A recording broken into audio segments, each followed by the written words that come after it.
Hello, നമസ്കാരം. ഞാൻ Jayashree Govindan, worry free retirement consultant.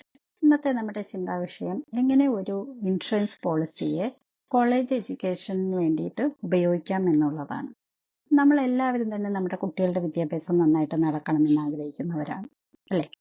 അപ്പൊ നമ്മൾക്ക് അതിന് വേണ്ട എന്തെങ്കിലുമൊക്കെ പ്ലാനിങ് നമ്മൾ വളരെ നേരത്തെ ചെയ്യേണ്ടതുമാണ്. നമുക്ക് കുട്ടികളുടെ വിദ്യാഭ്യാസത്തിന് വേണ്ട ഫണ്ട് ആവശ്യമായിട്ട് വരുന്നത് ഒരു 11th ഒക്കെ ആകുമ്പോഴും അത് കഴിഞ്ഞിട്ട് പിന്നെ ഹയർ സ്റ്റഡീസിനും വേണ്ടിയിട്ടാണ്. അപ്പൊ കൂടുതലും നമ്മൾ അതിന് വേണ്ടിയിട്ടാണ് പ്ലാൻ ചെയ്യേണ്ടത്, ഹയർ സ്റ്റഡീസിന്. കാരണം ഇന്നുള്ള വാല്യൂ അല്ല 10-20 വർഷം കഴിഞ്ഞിട്ട് ഉണ്ടാകുന്നത്. അപ്പൊ അതിന് വേണ്ടി നമ്മൾ നേരത്തെ തന്നെ പ്ലാൻ ചെയ്ത് ആ ഒരു ഫണ്ട് നമ്മൾ സ്വരൂപിക്കേണ്ടത് അത്യാവശ്യമാണ്.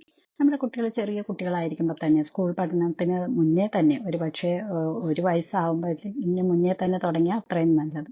അപ്പോൾ നമ്മൾ ഇപ്പോൾ സ്കൂളിലൊക്കെ പഠിക്കുന്ന കുട്ടികളാണെങ്കിൽ ഒരു 10-20 വർഷം മുന്നിൽ ഉണ്ടെങ്കിൽ, അവരെ ഹയർ എഡ്യൂക്കേഷൻ ഉണ്ടെങ്കിൽ നമുക്ക് കൂടുതൽ നല്ല രീതിയിൽ ഫണ്ട് സ്വരൂപിക്കാനായിട്ട് സാധിക്കും. നമ്മുടെ കുട്ടികളുടെ പേരിൽ ഒരു ഇൻഷുറൻസ് എടുക്കുക. അതിനു വേണ്ടിക്ക് നമ്മൾ ഫണ്ടിങ് തുടരുക. കൃത്യമായ ഇൻസ്റ്റാൾമെന്റുകൾ അടച്ച് മുന്നോട്ട് പോകുമ്പോൾ 10-20 വർഷം കൊണ്ട് അവരുടെ ഹയർ എഡ്യൂക്കേഷൻ ആകുമ്പോഴത്തേക്കും ആ ഒരു പോളിസിയുടെ കാലാവധി എത്തി നമുക്ക് ആ ഫണ്ട് വാങ്ങാനോ അവരുടെ വിദ്യാഭ്യാസത്തിന് ഉപയോഗിക്കാനും സാധിക്കും.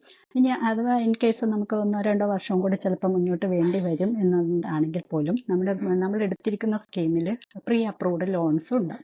ഇപ്പൊ എല്ലാ സ്കീമിലും പ്രീ അപ്രൂവ്ഡ് ലോൺസ് ഉണ്ട്. അതിന്റെ നിബന്ധനകൾ എന്തൊക്കെയാണെന്നുള്ളത് ഞാൻ പല എപ്പിസോഡിൽ പറഞ്ഞിട്ടുണ്ട്. ഒന്ന് പുറകിലോട്ട് പോയി മറ്റേ എപ്പിസോഡിൽ അതൊന്ന് കണ്ടിട്ട് വരുവാണെങ്കിൽ കുറച്ചുകൂടെ നിങ്ങൾക്ക് മനസ്സിലാവുകയും ചെയ്യും.